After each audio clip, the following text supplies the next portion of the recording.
നമുക്ക് നിധിയുടെ സുധീഷിൻ്റെ നാളത്തെ നല്ലൊരു കഥ കേട്ടാലോ? എല്ലാ ദിവസവും ഉച്ചയ്ക്ക് 1-2 മണിക്കുള്ളിൽ തന്നെ നിധിയുടെ സുധീഷിൻ്റെ പിറ്റേ ദിവസത്തെ വിശേഷങ്ങളൊക്കെ ചാനലിനകത്ത് അപ്ലോഡ് ചെയ്യുന്നുണ്ട് കേട്ടോ. കാണാനായിട്ട് താല്പര്യമുള്ളവർ കയറി കാണുകയും വീഡിയോ ഇഷ്ടപ്പെടുവാണെങ്കിൽ ഒന്ന് ലൈക്ക് ചെയ്യാനും മറക്കരുത് കേട്ടോ. അങ്ങനെ നാളത്തെ കഥയിൽ നമ്മൾ കാണുന്ന നിധിയെയും കൊണ്ട് സുധീഷ് ഇൻ്റർവ്യൂവിനായിട്ട് ഇറങ്ങുവാണ്. ആ സമയത്ത് സുനന്ദ ഭയങ്കര സന്തോഷത്തോടെ കൂടിയിട്ടാണ് സുഭാഷിനോട് വന്ന് പറയണേ, അതെ ഈ നൈറ്റ് എനിക്ക് ഇഷ്ടപ്പെട്ടു കേട്ടോ. സുഭാഷേന് ഇത്ര സെലക്ഷൻ ഉണ്ടെന്നൊന്നും എനിക്ക് അറിയത്തുണ്ടായിരുന്നില്ലെന്ന്. ഇതൊക്കെ കണ്ടു കഴിഞ്ഞപ്പോൾ നികേഷ് ചിരിക്കുവാണ്. സുനന്ദ പറഞ്ഞു, അമ്മ എന്നോട് ചോദിച്ചു ഇത് പുതിയതാണോ എന്നൊക്കെ. ഞാൻ പറഞ്ഞു അമ്മ വാങ്ങി തന്നതല്ലേ, എന്നിട്ട് അമ്മ ഇത്ര പെട്ടെന്ന് മറന്നുപോയെന്നൊക്കെ. പിന്നെ അമ്മ കൂടുതലൊന്നും ചോദിക്കാൻ പോയില്ല. എനിക്കിഷ്ടപ്പെട്ടു കേട്ടോ സുഭാഷ് ഏട്ടാ, നല്ല കളറാ, എനിക്ക് ചേരുന്നുണ്ടല്ലോ എന്നൊക്കെ പറഞ്ഞു.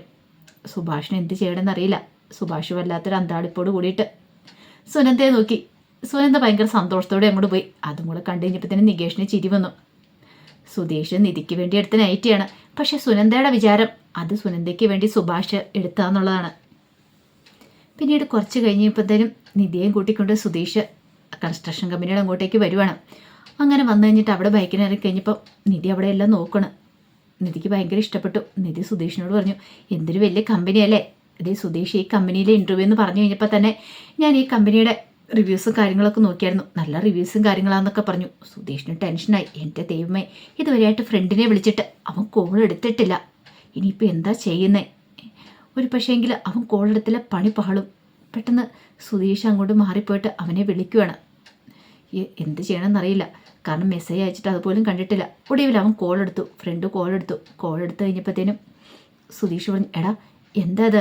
ഞാൻ എന്തേ നിധിയെ കൊണ്ട് ഇവിടെ വന്നിട്ടുണ്ട്, താഴെ വന്ന് വെയിറ്റ് ചെയ്യുക, എപ്പോഴാണ് അങ്ങോട്ട് കയറി വരണ്ടേന്ന് ചോദിച്ചു. അപ്പോഴേക്കും കൂട്ടുകാരൻ പറഞ്ഞു, അതെ ഒരു കുറച്ച് പ്രശ്നമുണ്ടെന്ന് പറയണം. പ്രശ്നമോ? നീ എന്തൊക്കെയാടാ പറയണേ? അതെ അച്ഛൻ ഇവിടെ വന്നിട്ടുണ്ട്, ഇന്ന് ഇൻ്റർവ്യൂവും കാര്യങ്ങളൊന്നും നടക്കില്ല എന്ന് പറയണം. അച്ഛൻ വന്നിട്ടുണ്ടെന്നോ? അതേടാ, അതെ അച്ഛനുണ്ടെങ്കിൽ പണിയാന്ന് പറയണം. നീ ഒരു കാര്യം ചെയ്യുക, നിന്റെ ഭാര്യയും കുട്ടി പോകാൻ നോക്ക്. എടാ നീ എന്ത് വർത്താനാ പറയണേ? അങ്ങനെ പോകാൻ പറ്റുന്ന കാര്യമാണോ? ഇൻ്റർവ്യൂവിനൊന്നും പറഞ്ഞ് ഞാൻ അവളെ കൂട്ടിക്കൊണ്ട് വന്നാലേ. നീ ഒരു കാര്യം ചെയ്യുക, വെറുതെ ഇൻ്റർവ്യൂ എന്നും പറഞ്ഞ് 2-3 ചോദ്യങ്ങളൊക്കെ ചോദിച്ച് പറഞ്ഞു വിട്ടാൽ മതി. ജോലിയൊന്നും വേണ്ട, നിനക്കറിയാവുന്ന കാര്യമല്ലേ. എടാ നീ എന്ത് വർത്താനം പറയണേ? അതൊക്കെ നടക്കുന്ന കാര്യമാണോ? അച്ഛൻ ഇവിടെ ഉണ്ട്, ആരൊക്കെ ഇങ്ങോട്ടേക്ക് വരുന്നു പോകുന്നതൊക്കെ CCTVക്കകത്ത് വരും. പിന്നെ അത് മാത്രമല്ല അച്ഛൻ അറിയുകയും ചെയ്യാം. അതുകൊണ്ട് എത്രയും പെട്ടെന്ന് അവളെ വിളിച്ചുകൊണ്ട് പോകാൻ നോക്ക്. ഇനി ഇവിടെ നിൽക്കുന്നത് സേഫ് അല്ല, അറിയാലോ. വെറുതെ പ്രശ്നം ഉണ്ടാക്കാൻ നിൽക്കരുത്. എടാ അപ്പോൾ പിന്നെ ഞാൻ എന്താ ചെയ്യുന്നത്? നീ എന്തെങ്കിലും കള്ളത്തരം പറയാൻ പറഞ്ഞു. അതും പറഞ്ഞിട്ട് അവൻ കോഡ് കട്ട് ചെയ്തു. സുധീഷിന് ആകെപ്പാടെ ടെൻഷൻ. ഇനി എങ്ങനെ ഇത് നിധിയോട് പറയും? പറയാതിരിക്കാൻ പറ്റില്ലല്ലോ. ഒടുവിൽ നിധിയുടെ അടുത്തേക്ക് സുധീഷ് വന്നു. പിന്നീട് നിധിയോട് പറഞ്ഞു, അതെ ഒരു പ്രശ്നമുണ്ടെന്ന് പറയാം, സോറി കേട്ടോ എന്ന് പറഞ്ഞു. എന്താ? ഇൻ്റർവ്യൂ മാറ്റിവെച്ചെന്ന് പറയാണ്. മാറ്റിവെച്ചെന്നോ? അതെ ഇൻ്റർവ്യൂ നടത്തുന്ന ബോർഡ് അംഗങ്ങൾക്ക് ഇന്നെന്തോ അത്യാവശ്യമായിട്ട് വേറെന്തോ മീറ്റിംഗ് കാര്യങ്ങളൊക്കെ ഉണ്ട്, അവർ പോയിരിക്കുക. അപ്പം ഇന്ന് ഇൻ്റർവ്യൂ നടത്താൻ പറ്റില്ല. അത് കേട്ടപ്പോൾ നീതി പറഞ്ഞു, ഓ അങ്ങനെയാണല്ലേ, സാരമില്ല സുധീഷായി. ഇത്രയും വലിയൊരു കമ്പനിയിൽ ഇൻ്റർവ്യൂ അറ്റൻഡ് ചെയ്യാന്ന് പറഞ്ഞാൽ തന്നെ വലിയൊരു കാര്യമാണ്. പിന്നെ ജോലി കിട്ടണമെന്ന് ഒരു നിർബന്ധവും ഇല്ല. പിന്നെ അതുകൊണ്ട് എനിക്ക് അത്ര വലിയ സങ്കടമൊന്നും തോന്നില്ല. എനിക്ക് വിധിച്ചിട്ടില്ല എന്ന് തന്നെ കരുതാം. അതൊന്നും കുഴപ്പമില്ല. ഇനി വേറൊരു ദിവസം നമുക്ക് ഇൻ്റർവ്യൂവിന് വരാം. ഇവരെ ഇൻ്റർവ്യൂ ഡേറ്റ് അവരറിയിക്കും. അപ്പം നമുക്ക് ഇവിടെ വന്ന് ഇൻ്റർവ്യൂ അറ്റൻഡ് ചെയ്ത് ഉറപ്പായിട്ടും ജോലി കിട്ടുമെന്നൊക്കെ പറഞ്ഞു. അങ്ങനെ നിധിയെ കൂട്ടിക്കൊണ്ട് തിരികെ പോവാം. നിധിക്ക് നല്ല വിഷമമുണ്ടായിരുന്നു. അതുപോലെ തന്നെ സുധീഷിന്. കാരണം എങ്ങനെയെങ്കിലും ഇൻ്റർവ്യൂ അറ്റൻഡ് ചെയ്യാമെന്നും പറഞ്ഞുകൊണ്ട് കൊണ്ടുവന്നിട്ട് ഒരു ഇൻ്റർവ്യൂ അറ്റൻഡ് ചെയ്യിക്കുക. അത് പക്ഷേ ജോലി കിട്ടാൻ വേണ്ടിയിട്ടൊന്നും അല്ലല്ലോ, വെറുതെ ഇവളൊന്ന് പറ്റിക്കാൻ വേണ്ടിയിട്ട് മാത്രം. അല്ലെങ്കിൽ തനിക്ക് ഒന്നും അറിയത്തില്ല, അല്ലെങ്കിൽ ഒരു പിടിപാടും ഇല്ലെന്ന് കരുതുമല്ലോ എന്നൊക്കെ ഓർത്ത് മാത്രം ചെയ്ത പരിപാടിയാണ്. പക്ഷെ അതിപ്പോൾ കുരിശായിട്ട് മാറിയിരിക്കുക എന്ന് സുധീഷിന് മനസ്സിലായി. അങ്ങനെ അവരങ്ങോട്ട് പോയി. അങ്ങനെ കുറേ കഴിഞ്ഞപ്പോൾ നിധിയെ വീട്ടിൽ കൊണ്ടേ വിട്ടതിന് ശേഷം സുഭാഷിൻ്റെ അടുത്തേക്ക് സുധീഷ് ചെല്ലുവാണ്. അപ്പോൾ സുഭാഷ് പണിസൈറ്റിലാണ്. അങ്ങനെ ചെന്ന് കഴിഞ്ഞപ്പോഴത്തേന് സുഭാഷ് ചോദിച്ചു, എന്താടാന്ന് ചോദിക്കണം. അതെ ചേട്ടാ ഒരു പ്രശ്നമുണ്ടെന്ന് പറയണം. പ്രശ്നമോ? എന്ത് പ്രശ്നം? അല്ല ഞാൻ നിധിയെ കൊണ്ട് ഇൻ്റർവ്യൂവിന് പോയില്ലായിരുന്നോ? എന്നിട്ടോ? അവിടെ ചെന്നപ്പോൾ ഇൻ്റർവ്യൂ ഒന്നും നടന്നില്ല എന്ന് പറഞ്ഞു. അതെന്താടാ? ഇൻ്റർവ്യൂ ഉണ്ടെന്നും പറഞ്ഞുകൊണ്ടല്ലേ നീ പോയത്? അതെ എൻ്റെ ഒരു ഫ്രണ്ടിൻ്റെ കമ്പനിയെന്ന് ഞാൻ പറഞ്ഞായിരുന്നല്ലോ. പക്ഷേ അവിടെ ചെന്ന് കഴിഞ്ഞപ്പോഴത്തേനും അവൻ്റെ അച്ഛൻ വന്നിട്ടുണ്ടായിരുന്നു. അപ്പോൾ അവൻ്റെ അച്ഛന് ഈ കാര്യങ്ങളൊന്നും അറിയത്തുണ്ടായിരുന്നില്ല. അതുകൊണ്ട് ഇൻ്റർവ്യൂവും കാര്യങ്ങളൊന്നും നടന്നില്ല. പിന്നെ വേറൊരു ദിവസം നടത്താമെന്നൊക്കെ പറഞ്ഞിട്ട് നിധിയെ കൂട്ടിക്കൊണ്ട് ഞാൻ ഇങ്ങോട്ടേക്ക് പോകുന്നെന്ന് പറയണം. എടാ ഇതിൻ്റെയൊക്കെ വല്ല ആവശ്യമുണ്ടോ? നീ എന്തിനാടാ ഇങ്ങനെ കള്ളത്തരമൊക്കെ പറയുന്നത്? എൻ്റെ ചേട്ടാ പിടിച്ചു നിൽക്കണ്ടേ? ഞാൻ പറഞ്ഞില്ലേ ചേട്ടൻ ആർക്കിടെക്റ്റാന്നൊക്കെ പറഞ്ഞില്ലേ? അപ്പോൾ ചേട്ടൻ്റെ കെയർ ഓഫിലാണ് ഈ ഇൻ്റർവ്യൂ വന്നതെന്നും പറഞ്ഞു. അപ്പോൾ പിന്നെ നമ്മൾ പറഞ്ഞതിന് ഒരു സത്യസന്ധതയൊക്കെ വേണ്ടേ? അങ്ങനെയൊക്കെ തോന്നിക്കാൻ വേണ്ടി ഞാൻ ഇങ്ങനെ ചെയ്തേ. അവളെ എങ്ങനെയെങ്കിലും എനിക്കൊന്നും വശത്താക്കണം ചേട്ടാ. ഒരുപക്ഷെ അവൾക്കൊരു ജോലി കിട്ടുമെന്നൊക്കെ ഒരു മനസ്സിലൊരു ഉറപ്പുണ്ടെങ്കിൽ നല്ല കാര്യമല്ലേ, അവൾക്ക് എന്നോട് ഇഷ്ടം തോന്നിയാലോ, അവൾക്ക് വേണ്ടിയിട്ട് ഞാൻ ഇങ്ങനെയൊക്കെ ചെയ്യുന്നുണ്ട്, ഇൻ്റർവ്യൂ ഒക്കെ കൊണ്ട് അറ്റൻഡ് ചെയ്യിക്കുന്നുണ്ടെന്നൊക്കെ അവൾക്ക് തോന്നിയിട്ടുണ്ടെങ്കിലോ. എടാ അപ്പോൾ ജോലി കിട്ടാതെ വരുമ്പോഴോ, അത് അപ്പോഴത്തെ കാര്യമില്ലേ, ഇതൊരു ഫേക്കായിട്ടുള്ള ഇൻ്റർവ്യൂ അല്ലേ, ഒന്ന് രണ്ട് ചോദ്യമൊക്കെ ചോദിച്ച് അവളെ വിടും, ജോലിയൊന്നും കിട്ടാൻ പോകുന്നൊന്നുമില്ല, അത് ചേട്ടനും അറിയാവുന്ന കാര്യമല്ലേ. എടാ ഇതൊക്കെ ശരിയാന്ന് നിനക്ക് തോന്നുന്നുണ്ടോ, സത്യസന്ധമായിട്ട് വേണം മുന്നോട്ട് പോകാനായിട്ട്. അവളുടെ മനസ്സ് പിടിച്ചു പറ്റണമെങ്കിൽ നീ സത്യസന്ധമായിട്ട് അവളുടെ മുന്നിൽ നിന്നാൽ മതി, അല്ലാതെ ഇങ്ങനെ കള്ളത്തരം കാണിച്ച് അവളുടെ മുന്നിൽ എത്ര നാൾ നിനക്ക് നിൽക്കാൻ പറ്റും. എപ്പോഴെങ്കിലും കള്ളത്തരങ്ങളൊക്കെ തിരിച്ചറിഞ്ഞാൽ അവൾ നിന്നെ ഉപേക്ഷിച്ചിട്ട് പോകുമെന്ന് പറഞ്ഞു. അങ്ങനെയൊന്നും ഇല്ല ഏട്ടാ, അങ്ങനെയൊന്നും സംഭവിക്കാൻ പോകുന്നില്ല. എടാ നിനക്ക് പറയാൻ ബുദ്ധിമുട്ടുണ്ടെങ്കിൽ ഞാൻ പറയാം, ഞാൻ ആർക്കിടെക്റ്റ് ഒന്നും അല്ല, ഈ ഇൻ്റർവ്യൂവിൻ്റെ കാര്യങ്ങളൊക്കെ ഞാൻ അവളോട് സംസാരിക്കാം, നീ ഒന്ന് സമാധാനപ്പെട്. അതൊന്നും ശരിയാകത്തില്ല, ദൈവത്തെ ഓർത്ത് ചേട്ടനൊന്നും പറയാനായിട്ട് പോകണ്ട, എങ്ങനെയെങ്കിലും എന്തെങ്കിലും ചെയ്ത് ഞാൻ ശരിയായിക്കോളാം.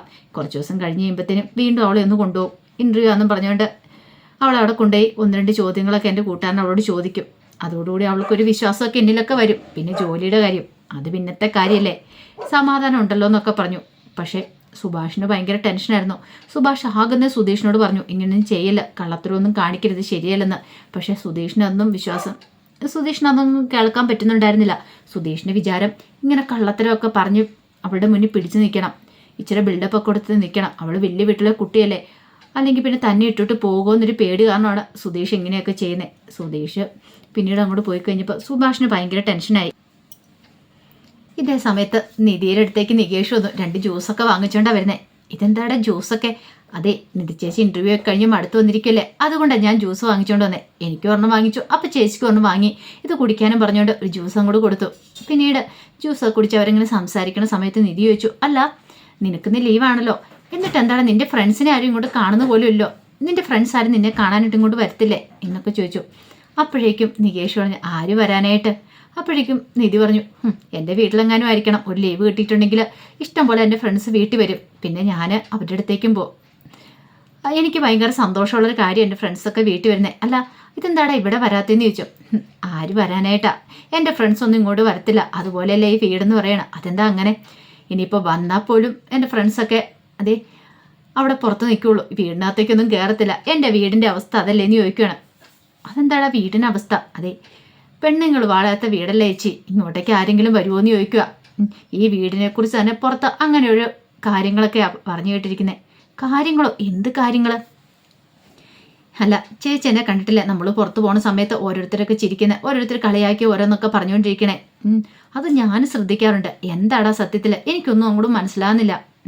പെണ്ണുങ്ങൾ വാഴുക എന്ന് പറഞ്ഞാൽ എൻ്റെ അമ്മ മരിച്ചു പോയതിന് ശേഷമാണോ? അപ്പോഴേക്കും നികേഷ് ഒന്നും മിണ്ടിയില്ല, കുറച്ച് സമയം നിശബ്ദനായിട്ടിരുന്നു. പിന്നീട് നികേഷ് പറഞ്ഞു, എൻ്റെ അമ്മ ഞാൻ ജനിച്ചതിന് ശേഷം മരിച്ചു പോയതാ, പക്ഷേ അതിന് ശേഷം കുറച്ചാൾ കഴിഞ്ഞപ്പം അച്ഛൻ വേറൊരു സ്ത്രീയെ വിളിച്ചുകൊണ്ട് വന്നു, അവരെ കല്യാണം കഴിച്ചുകൊണ്ട് വന്നാണോ അതോ ഇനി വിളിച്ചുകൊണ്ട് വന്നാണോ ഇങ്ങനെയാണെന്ന് അറിയത്തില്ല. പിന്നീട് ഇത്തിരി ആൾ കഴിഞ്ഞപ്പോഴത്തേനും അവർ പോയി. പക്ഷേ കുറച്ചാൾ കഴിഞ്ഞപ്പോഴത്തേനും അച്ഛനെ വന്ന് പോലീസ് അറസ്റ്റ് ചെയ്തുകൊണ്ട് പോയി. അച്ഛൻ ജയിലിലായിരുന്നു പറയണേ. ജയിലിലോ? അതെ, അമ്മേനെ അച്ഛൻ കൊന്നതെന്നൊക്കെ പറഞ്ഞുകൊണ്ട് പിന്നെ അച്ഛൻ ജയിലിലായെന്ന് പറയണം. അത് വിശ്വസിക്കാൻ പോലും പറ്റുന്നില്ല നിധിക്ക്. സത്യമാണോ പറയണേന്ന് ചോദിക്കുക. എനിക്കറിയില്ല, ഇതിനെക്കുറിച്ച് സത്യാവസ്ഥ എന്താണെന്ന് എനിക്കറിയില്ല. എനിക്ക് ഓർമ്മ വെച്ച നാൾ മുതൽ ഞാൻ കേൾക്കുന്ന ഈ കാര്യങ്ങളൊക്കെയാണ്.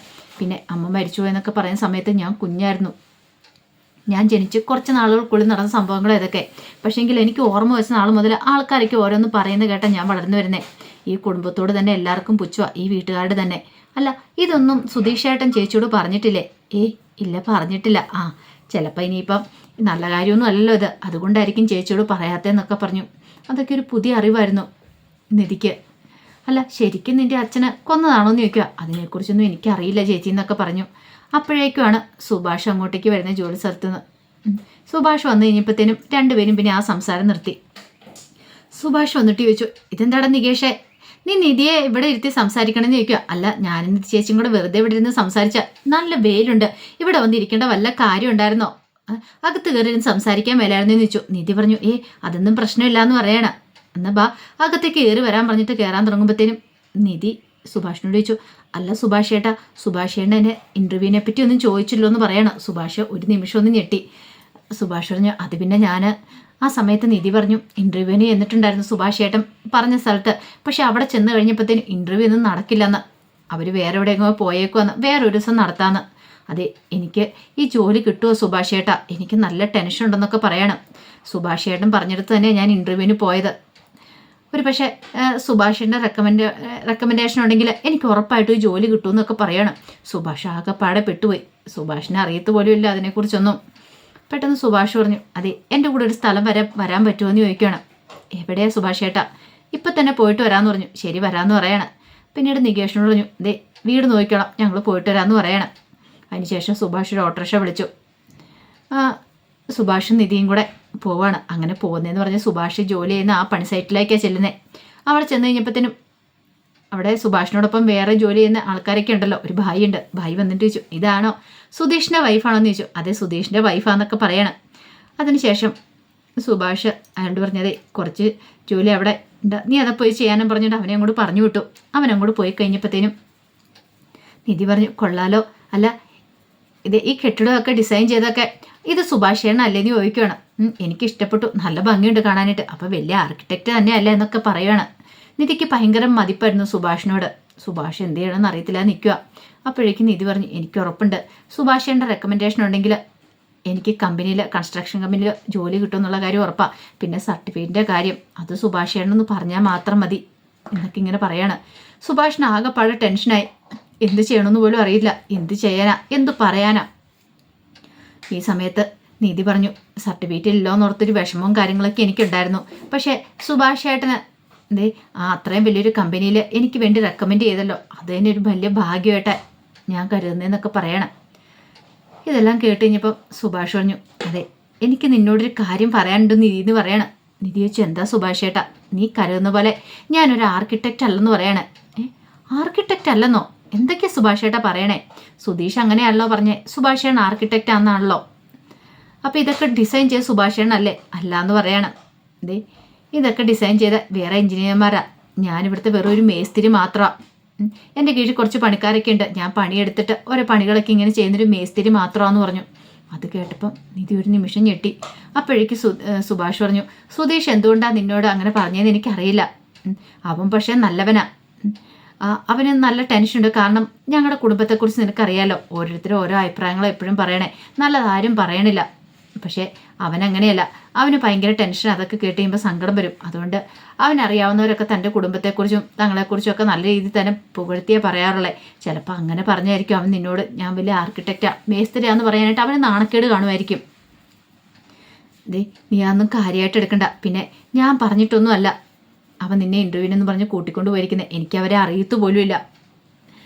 ഒരു കാര്യം ചെയ്യാം, എനിക്കറിയാവുന്ന 2-3 എഞ്ചിനീയർമാരുണ്ട്, അവരോടൊക്കെ ഞാൻ പറഞ്ഞു നോക്കാം നിധിയുടെ കാര്യം, പറഞ്ഞ് ജോലിയുടെ കാര്യം ചോദിച്ചു നോക്കാം.